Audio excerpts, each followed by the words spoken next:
Высоко в горах, где облака цепляются за острые края скал, стоит город, который несколько веков оставался невидимым для мира. Вдумайтесь, огромные каменные дома и площади возведены на узком горном хребте, на высоте 2400 метров. Стены сложены из гигантских гранитных глыб, подогнанных с такой точностью, что лист бумаги между ними не проходит. Самое поразительное, у тех, кто это построил, не было ни железных пил, ни подъемных кранов, ни даже колесных тележек. Все это Мачу-Пикчу, потерянный город инков, который до сих пор задает ученым вопросы, на которые нет простых ответов. Как древние мастера затащили многотонные камни на такую высоту? И сделали это так, что постройки стоят уже 5 веков, сквозь землетрясения и тропические ливни. Сегодня мы попробуем разобраться, какие секреты хранят эти пустые храмы и каменные лестницы в облаках. История Мачу-Пикчу началась примерно 550 лет назад. Правитель инков по имени Пачакутек задумал построить личную резиденцию, подальше от посторонних глаз. Место выбрали предельно дикое. Со всех сторон глубокие пропасти, внизу ревет горная река, вокруг только острые пики Анд. У инков не было ни книг, ни письменных чертежей. Они не записывали свои знания текстом, но в строительстве разбирались лучше многих современных инженеров. Самое удивительное скрыто не снаружи, а под землей. Чтобы город не съехал вниз во время сильных дождей, строители проложили под ним сложную сеть дренажных каналов и насыпали слои из песка и щебня. Почти 2/3 всего труда по созданию города ушло именно на этот невидимый фундамент. Именно он держит Мачу-Пикчу на месте и сегодня, хотя за прошедшие века здесь прошли тысячи мощных гроз. Главным строительным материалом служил серый гранит. Его добывали прямо здесь, в карьере на вершине хребта. Огромные куски скалы отделяли простым, но не быстрым способом. В трещины вбивали сухие деревянные колышки и поливали их водой. Дерево разбухало и медленно раскалывало твердый камень. Но как эти глыбы потом обрабатывали и доставляли к месту кладки, до сих пор остается загадкой. Инки не просто укладывали блоки друг на друга, они шлифовали их и делали края неровными, чтобы камни сцеплялись между собой, как детали сложного конструктора. Когда начиналось землетрясение, такая кладка не рассыпалась, она слегка вибрировала, а потом камни сами возвращались на свои места. Каждый поворот тропинки и каждое окно в этом городе продуманы до мелочей и связаны с движением солнца по небу. Мачу-Пикчу оставался невидимым для цивилизации более 400 лет. Это кажется почти невозможным, ведь город находится всего в 100 километрах от Куско, бывшей столицы империи инков. Когда в 15 веке испанские конкистадоры вторглись в эти земли, многие памятники были уничтожены или перестроены. Но Мачу-Пикчу словно растворился в облаках. Испанцы слышали легенды о затерянных городах в джунглях, однако крутые склоны и густая растительность стали для этого места надежным укрытием. Ни один солдат в тяжелых доспехах не смог пробраться сквозь вертикальные скалы и дикие леса, закрывавшие тропу. В итоге Мачу-Пикчу стал одним из немногих мест, избежавших разграбления и сохранивших первозданный облик. Время шло, и даже местные жители начали забывать о каменных постройках высоко в горах, считая их частью древних мифов. Все изменилось в июле 1911 года. Американский историк и исследователь Хайрем Бингем прибыл в Перу в поисках Вилькабамбы, последнего оплота инков в борьбе против испанцев. Бингем не был профессиональным археологом, но его вели страсть к открытиям и поддержка Йельского университета. Местные жители рассказывали ему о руинах на вершине горы, которую называли Мачу-Пикчу, что на языке кечуа означает просто «старая гора». 24 июля, в холодный дождливый день, Бингем в сопровождении местного сержанта и 10-летнего мальчика-пастуха по имени Паблито начал подъем. Мальчик знал дорогу. Его семья жила неподалеку и возделывала древние террасы под огород, даже не подозревая, что обрабатывает землю Великой империи. Подъем оказался изнурительным. Путники буквально карабкались по отвесным скалам, цепляясь за корни деревьев. Когда они, наконец, вышли на плато, скрытое туманом, Бингем замер. Из густых джунглевых зарослей выступали величественные стены из белого гранита. Деревья оплетали дома, прорастая сквозь окна и двери. Но качество кладки было настолько совершенным, что здания выглядели так, будто их покинули совсем недавно. В дневнике Бингем записал, что не мог поверить своим глазам. На краю пропасти, в богом забытом месте, стояли лучшие образцы каменного зодчества, которые он когда-либо видел. Он провел несколько часов, блуждая среди лабиринтов и очищая руками вековую грязь с идеально отполированных поверхностей. Первое, что его поразило – полное отсутствие следов европейцев. Ни католических крестов, ни перестроенных под испанский стиль домов. Настоящая капсула времени, законсервированная самой природой. Однако Бингем совершил ошибку, которая на десятилетия запутала историков. Он был убежден, что нашел Вилькабамбу, секретное убежище инков от конкистадоров. Позже выяснилось, что настоящая Вилькабамба находится гораздо глубже в сельве и выглядит куда скромнее. Мачу-Пикчу оказался чем-то иным, более значимым и загадочным. Бенгем начал масштабные раскопки, в ходе которых были найдены сотни останков, в основном женских, что породило первую ложную теорию о том, что город был обителью солнечных дев. После публикации фотографий в журнале Национального географического общества в 1913 году Мачу-Пикчу мгновенно стал мировой сенсацией. Мир узнал о городе, который противоречил всем законам логики. Как народ, не знавший железа и тягловых животных, смог воздвигнуть такой объект? Почему инки покинули его в расцвете сил? Эти вопросы начали мучить ученых сразу после открытия. И чем больше исследователи расчищали территорию от джунглей, тем очевиднее становилось. Город был построен по единому плану, и каждый его камень имел свое предназначение. Мачу-Пикчу не был оборонительной крепости в обычном смысле. Это было нечто более сложное, место, где земля соединялась с небом. Открытия омрачали споры о праве собственности на найденные артефакты. Бенгем вывез в Соединенные Штаты тысячи предметов – золотые украшения, керамику, кости, пообещав вернуть их через 18 месяцев.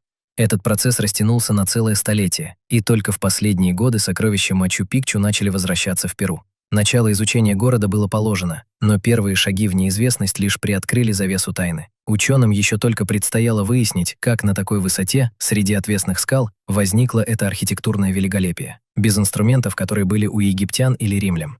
Когда стоишь на главной площади Мачу-Пикчу и смотришь на окружающие стены, в голове возникает одна мысль – это невозможно. У инков не было подъемных кранов, стальных тросов и даже железных ломов. Весь инструмент состоял из твердых камней, бронзовых зубил и деревянных приспособлений. Тем не менее, они работали с гранитом, одной из самых твердых пород на планете. Карьер располагался прямо на вершине хребта, и это было гениальным логистическим решением. Тащить такие глыбы из долины реки было бы практически невыполнимой задачей даже для тысяч рабочих. Главный секрет архитектуры Мачу-Пикчу – так называемая сухая кладка. Инки не использовали ни цемент, ни глину, ни какой-либо другой связующий раствор. Камни держатся исключительно за счет собственного веса и идеальной подгонки форм. Каждый блок имеет уникальные очертания и от 6 до 12 граней. Мастера вырезали в камнях выступы и пазы, которые соединялись между собой как детали сложного трехмерного пазла. Попробуйте просунуть лезвие ножа между двумя такими блоками. Не выйдет. Такая точность требовала невероятного терпения. Камень прикладывали к соседнему, смотрели, где прилегает неплотно, снимали, снова шлифовали и повторяли это десятки раз, пока стык не становился идеальным. Но зачем инки так усложняли себе жизнь? Ответ кроется в высокой сейсмической активности Анд. Обычная кирпичная стена на растворе при сильном землетрясении трескается и рассыпается. Стены Мачу-Пикчу работают иначе. Во время подземных толчков камни начинают вибрировать и слегка подпрыгивать на своих местах, не разрушаясь. Они словно танцуют, поглощая энергию Земли. А когда треска прекращается, блоки под собственной тяжестью возвращаются в исходные пазы. Это сделало город практически вечным. За 500 лет здесь произошло множество землетрясений, которые разрушили куда более современные постройки в долине. Цитадель на вершине осталась стоять невредимой. Транспортировка огромных монолитов, некоторые весят больше 20 тонн, остается предметом горячих споров. У инков не было колеса. Вернее, они знали о нем, но не могли использовать. Колесная тележка бесполезна там, где дорога – это бесконечная лестница. Чтобы переместить гигантский камень, сотни людей тянули его по наклонным плоскостям на толстых канатах из растительных волокон. Под камни подкладывали бревна или гладкие речные валуны, работавшие как подшипники. На самих блоках ученые обнаружили странные выступы. Скорее всего, точки опоры для рычагов, которые помогали точно направить глыбу на ее место. После установки эти выступы стесывали, делая стену гладкой. Отсутствие железных инструментов инки компенсировали глубоким знанием свойств материалов. Они использовали так называемые камнеударники из более твердых пород, которыми буквально выкрашивали куски гранита, придавая им нужную форму. Это был долгий монотонный труд, сотни рук и железная дисциплина. Но результат превзошел все ожидания. Инки создали архитектурный стиль, который выглядит современным даже сегодня. Их здания не спорят с горами, они продолжают их, плавно перетекая из естественных скал в рукотворные стены. Кажется, будто город не построен на вершине, а вырос из нее. В Мачу-Пикчу есть разные типы кладки. Грубые стены из мелких камней предназначались для обычных домов и подсобных помещений. Храмы и императорские покои строились с фанатичным вниманием к деталям. Главный храм и священная площадь – вершина мастерства. Здесь блоки отполированы до зеркального блеска, а углы здания имеют небольшой наклон внутрь. Это не ошибка строителей, а хитрость для повышения устойчивости. Инки понимали законы физики на интуитивном уровне, создавая шедевры, которые мы сегодня называем архитектурным чудом. Мачу-Пикчу – не просто набор красивых зданий. Это инженерный организм, где каждая деталь связана с остальными. Взгляните на город сверху, и сразу бросятся в глаза бесконечные ряды каменных ступеней, опоясывающих гору. Это знаменитые сельскохозяйственные террасы инков. Их строительство было жизненной необходимостью. На крутых андских склонах обычное поле смыло бы первым же ливнем. Инки решили эту проблему, создав искусственные ровные площадки. Каждая терраса – слоёный пирог. Внизу крупные камни, затем гравий, выше песок, и только на самом верху – плодородная почва, которую рабочие приносили в мешках из долины. Такое устройство выполняло сразу несколько задач. Во-первых, террасы работали как гигантский фильтр, пропускали воду, не давая ей застаиваться и размывать склон. Во-вторых, камни внутри за день нагревались на солнце, а ночью отдавали тепло корням растений. Это создавало особый микроклимат, позволявший выращивать на высоте 2400 метров даже теплолюбивую кукурузу. Ученые подсчитали, что площади этих небесных огородов вполне хватало, чтобы прокормить все население города – около 700-800 человек. Инки полностью обеспечивали себя едой, не зависев от поставок из долины. Однако самой большой проблемой для любого горного города является вода. В Мачу-Пикчу нет ни колодцев, ни крупных водоемов. Тем не менее, здесь до сих пор работает уникальный водопровод, которому более 500 лет. Инженеры инков нашли на склоне соседней горы природный источник чистой воды и построили каменный канал длиной около 750 метров с точно выверенным уклоном. Этот канал доставляет воду прямо в центр города. Чтобы поток не иссякал и не разрушал желоб, строители рассчитали пропускную способность системы с погрешностью всего в несколько процентов. Вода попадает в первый бассейн, предназначенный для правителя, а затем последовательно стекает еще в 15 фонтанов-резервуаров по всему городу. Чистота и гигиена были для инков превыше всего. Система водоснабжения была полностью отделена от дренажных каналов, по которым отводилась грязная дождевая вода. Инки понимали, застой воды под зданиями ведет к катастрофе. Именно поэтому под каждой площадью и каждым крупным строением в Мачу-Пикчу скрыты слои щебня и песка. Даже в самый сильный тропический шторм, когда на город обрушиваются тонны воды, она мгновенно уходит в землю и выводится по подземным стокам за пределы стен. Сегодняшние архитекторы признают, повторить такую работу без современных насосов и пластиковых труб было бы крайне сложно. Инженерный гений инков проявился и в том, как они вписали город в ландшафт. Они и не пытались изменить гору, они подстраивались под нее. Если на пути строителей оказывался огромный валун, его не убирали. Его превращали в фундамент, алтарь или стену дома. Это позволило сохранить целостность горного массива. Город стал продолжением скалы, что делает его практически неуязвимым для оползней. Каждый элемент Мачу-Пикчу, от водосточного желоба до массивной подпорной стены, свидетельствует о том, что древние строители обладали знаниями, которые мы только начинаем осознавать. Они создали автономную систему, способную существовать в полной изоляции неограниченное время. Жизнь внутри Мачу-Пикчу была подчинена строгому порядку и священным ритуалам. Чтобы понять, кем были его обитатели, нужно взглянуть на устройство самого города. Он четко разделен на две части – жилой сектор с обычными домами и священный район с самыми удивительными постройками. Историки долго спорили о назначении этого места. Сегодня большинство ученых сходится во мнении, что город служил загородной резиденцией для высшей знати и самого императора Пачакутека. Здесь он отдыхал от суеты столицы, принимал важных гостей и проводил религиозные обряды. В Мачу-Пикчу одновременно могли находиться от 500 до 1000 человек, включая слуг, ремесленников и жрецов. Весь город представлял собой закрытую экосистему, где каждый квадратный метр использовался с предельной эффективностью. Попасть сюда можно было только через узкие ворота, которые легко охранял небольшой отряд воинов. Особое внимание привлекает Храм Солнца, единственное здание в городе с полукруглой формой. Его стены возведены вокруг естественной скалы, служащей алтарем. В день зимнего солнцестояния первый луч света проникает через узкое окно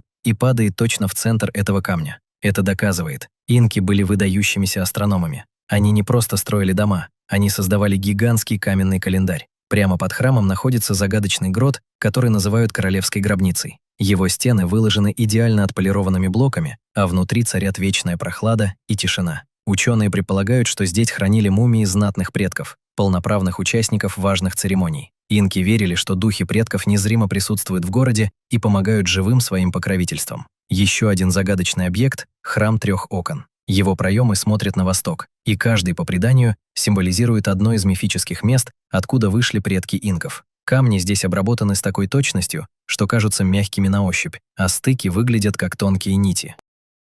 Рядом расположена священная площадь, место для важнейших государственных собраний. Акустика здесь продумана настолько тонко, что голос человека, стоящего в центре, отчетливо слышен в самых дальних углах. Это позволяло правителю обращаться к подданным, не повышая голоса, создавая атмосферу божественного спокойствия и величия. Вокруг площади располагались дома жрецов и знати, чья жизнь была полностью посвящена служению солнечному культу. Центральной точкой всего города является Интиуатана – резной камень на вершине холма. Его название переводится как «место, к которому привязано солнце». Жрецы верили, что во время солнцестояния они могут магически удержать светило, чтобы оно не ушло слишком далеко и вернулось на следующий год. Этот камень вырублен прямо из скального основания горы и ориентирован по сторонам света с поразительной точностью. Для инков солнце было не просто небесным телом, живым богом, от которого зависели урожай и сама жизнь. Интиуатана – один из немногих подобных артефактов, уцелевших до наших дней. Испанцы обычно уничтожали такие святыни в первую очередь. Многие современные посетители утверждают, что чувствуют исходящее от камня тепло, даже в пасмурную погоду. Социальная жизнь города была организована вокруг центральной площади. Здесь проводились праздники и собрания, на которых решались важные дела империи. Жилые дома были простыми, но функциональными. Мебели в нашем понимании не было. Люди спали на шкурах или циновках, а вещи хранили в нишах, вырубленных прямо в каменных стенах. Несмотря на аскетичность, быт был продуман до мелочей. В каждом жилом блоке предусмотрена вентиляция и отвод воды. У каждого района были свои мастерские, где ткали одежду из шерсти альпаки и лепили керамику. Мачу-Пикчу существовал как самодостаточный мир, защищенный горами и богами, где каждый житель знал свое место и свою задачу. Жизнь здесь текла в ритме природных циклов и небесных знамений, которые считывали опытные наблюдатели звезд со своих каменных террас. Несмотря на все свое величие, Мачу-Пикчу был обитаем совсем недолго, чуть больше 100 лет. Около 1572 года жители внезапно покинули свои дома, забрав с собой все ценное. Город не был разрушен врагами или сожжен. На его улицах не нашли следов битвы. Он просто затих и постепенно зарос джунглями, скрывшими его от мира на 4 столетия. Ученые до сих пор говорят, что именно заставило людей бросить этот архитектурный рай. Самая логичная версия связана с приходом испанцев. Хотя конкистадоры так и не нашли тропу к цитадели, они принесли на континент европейские болезни, которым у инков не было иммунитета. Эпидемия оспы, вероятно, стала решающим фактором в сокращении населения города. Другой причиной могла послужить гражданская война между наследниками престола, расколовшая империю незадолго до прихода захватчиков. Когда центральная власть в Куско рухнула, снабжать и поддерживать жизнь в таком сложном месте стало невозможно. Инки ушли вглубь сельвы, надеясь переждать смутные времена, но так и не вернулись. Самое удивительное, перед уходом они сознательно уничтожили главную дорогу, ведущую к городу, чтобы никто не смог выследить их или осквернить святыню.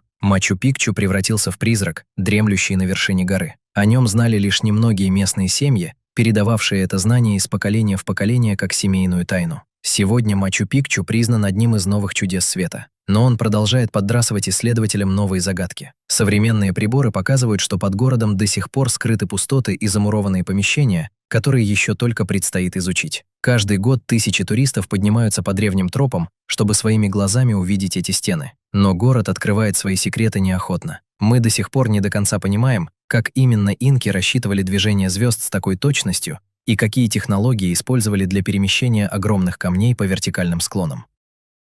Ясно одно. Это место создали люди, чувствовавшие глубокую связь с природой и умевшие направлять ее силу в нужное русло. История Мачу-Пикчу учит нас тому, что величие цивилизации измеряется не только богатством, но и способностью созидать в гармонии с окружающим миром.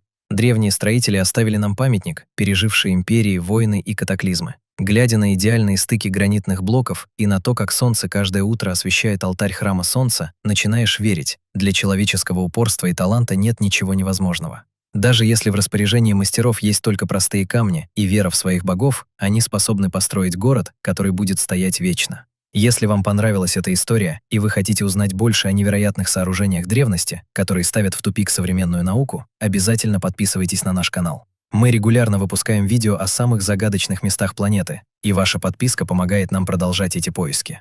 Нажимайте на колокольчик, чтобы не пропустить следующее расследование. В нем мы отправимся к еще более древним и странным руинам. Стоит добавить еще один важный штрих к портрету этого места. Мачу-Пикчу – не просто памятник архитектуры. Это доказательство того, что человеческий разум способен найти решение там, где, казалось бы, никакого решения нет. Горный хребет, отвесные обрывы, отсутствие дорог, никакой тяжелой техники. И тем не менее результат перед нами. Полный, совершенный, нетронутый. Современные инженеры, приезжающие сюда с измерительными приборами, уходят с одним и тем же ощущением. Они не знают, как это было сделано. Не потому, что это невозможно объяснить в принципе, а потому что объяснение требует признать. 500 лет назад люди думали иначе, глубже, терпеливее. Они не искали короткий путь, они искали правильный путь. И находили его в камне, в воде, в движении солнца. Мачу-Пикчу – это не загадка, которую нужно разгадать. Это урок, который нужно понять. Каждый камень здесь – это не просто строительный материал. Это решение задачи, которую кто-то обдумывал, примерял и доводил до совершенства руками. Без чертежей, без компьютеров, только с пониманием того, как устроен мир вокруг. Именно это и делает Мачу-Пикчу вечным.